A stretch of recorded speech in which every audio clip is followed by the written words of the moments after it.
Hi everyone, I'm Bonita from Pennies to Dollars, and today we are going to talk about a few of the things that I've learned from using down my pantry stockpile.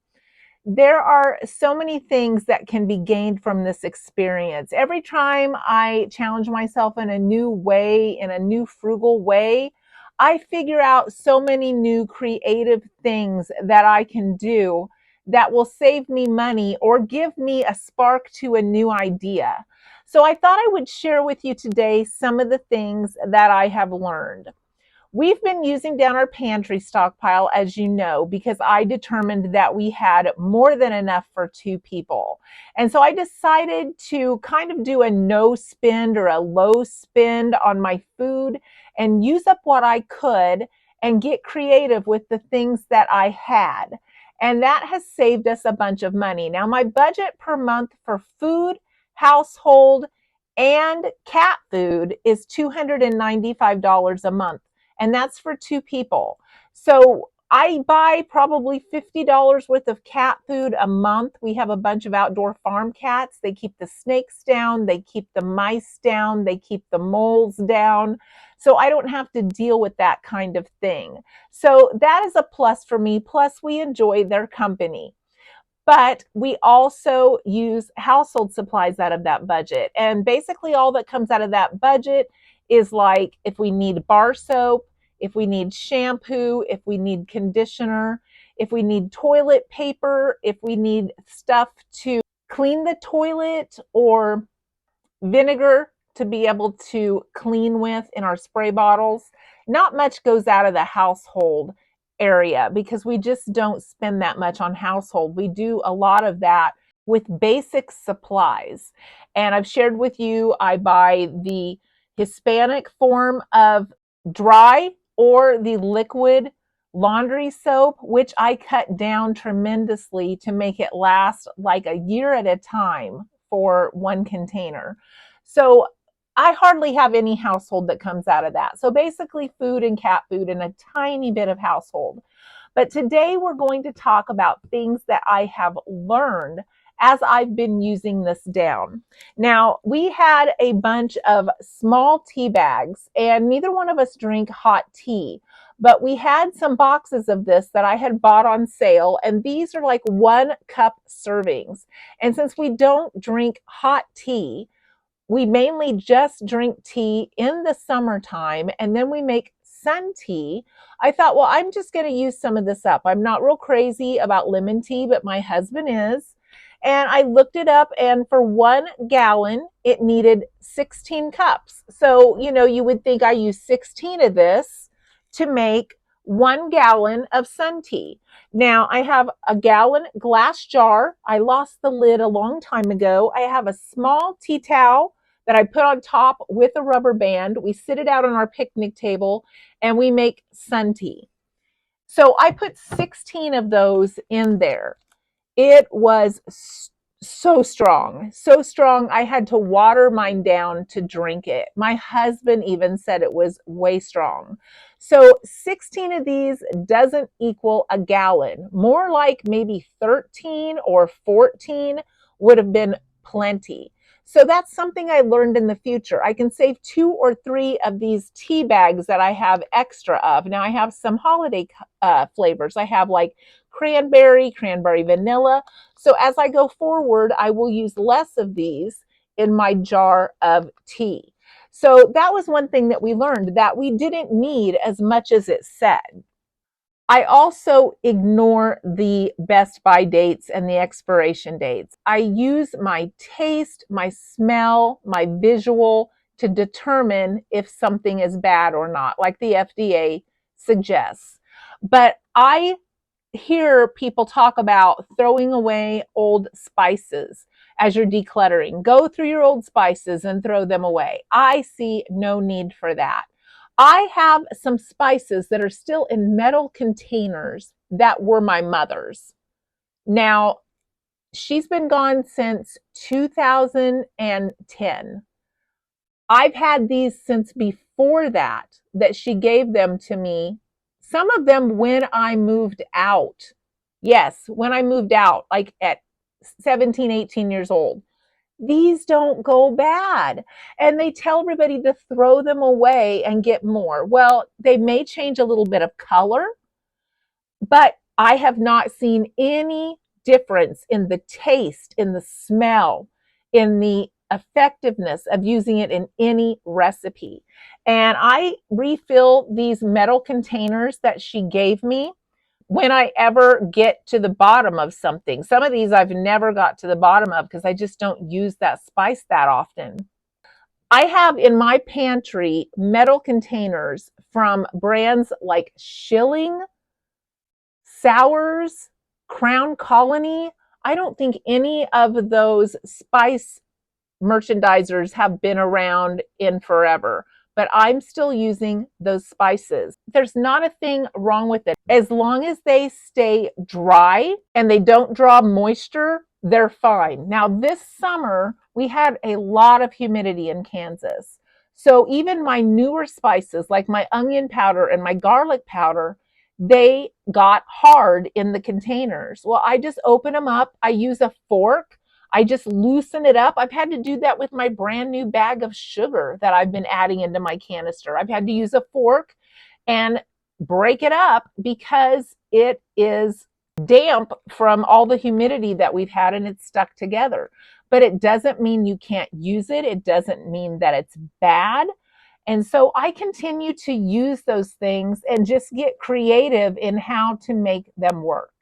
The only thing that we really did lose this summer from the humidity was I had about this much left in an instant coffee container of Nescafe that we were using it to make ice cream.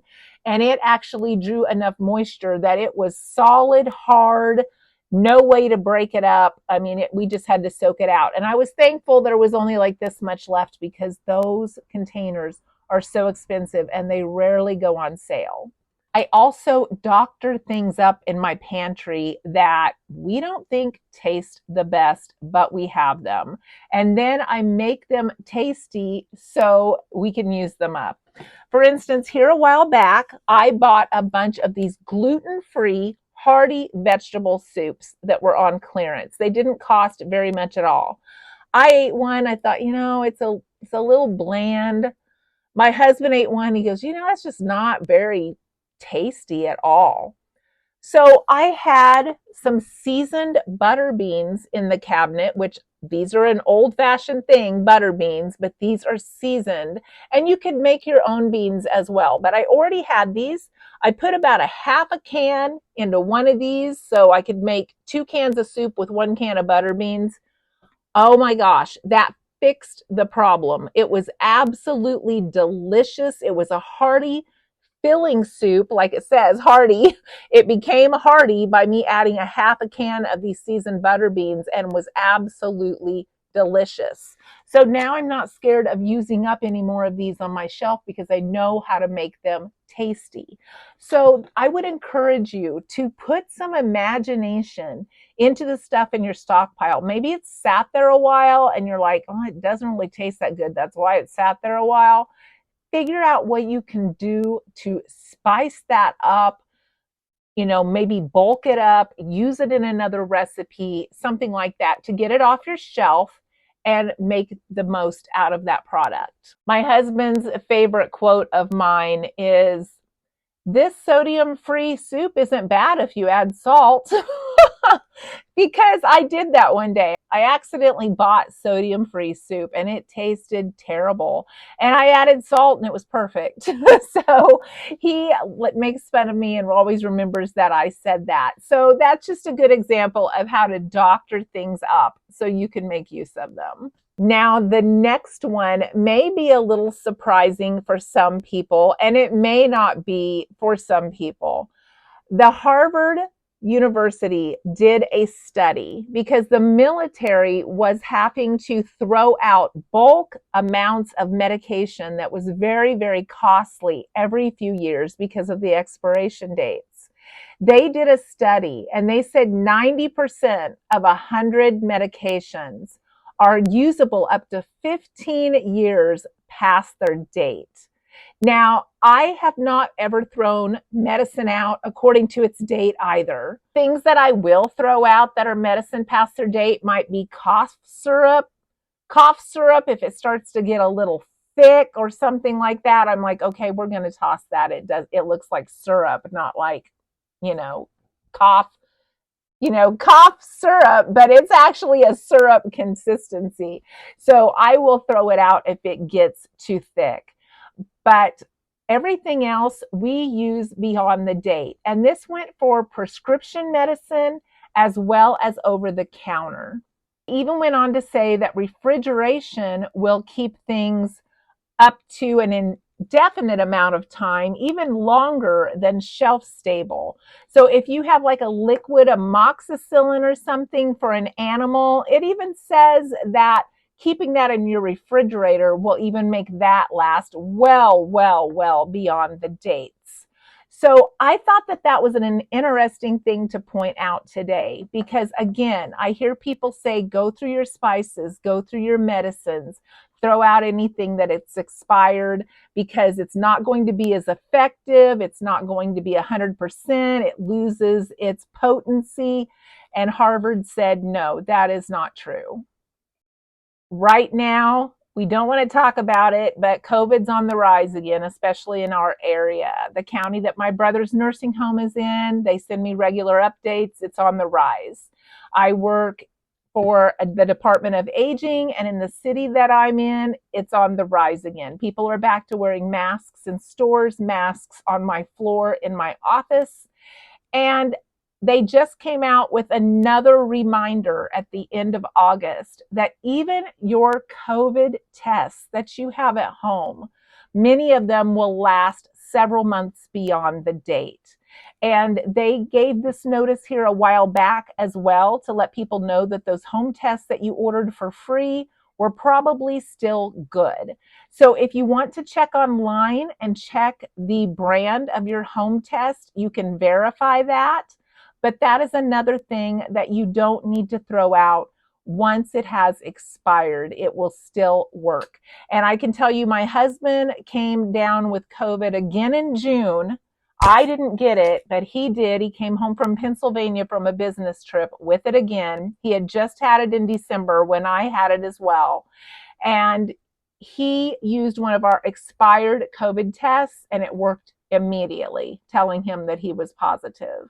So I hope that this has given you a little bit of insight to maybe think twice about some of the stuff that's been sitting in your pantry for a while.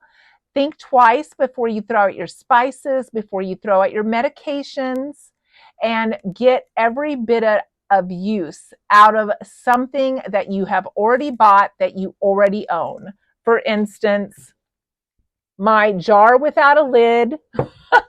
You can't hardly get these glass jars anymore. And even though I don't have the lid anymore, I am not parting with it. These are the type of jars that we used to go and get milk from the dairy farms when I was a kid. We would go self-fill those jars from the tanks in this little room, and you would self-pay on the honor system. I think it was like 50 cents or $1 a gallon. I don't remember. But we did that on a regular basis. We went to the little farm. We filled up about 4 of them, left our money in the self-pay, and brought our milk home.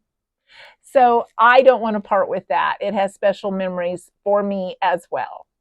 So I hope you have a great day. Thank you for listening today. And as always, I appreciate every single one of you. And if you would like and subscribe and stick around, I would appreciate that as well.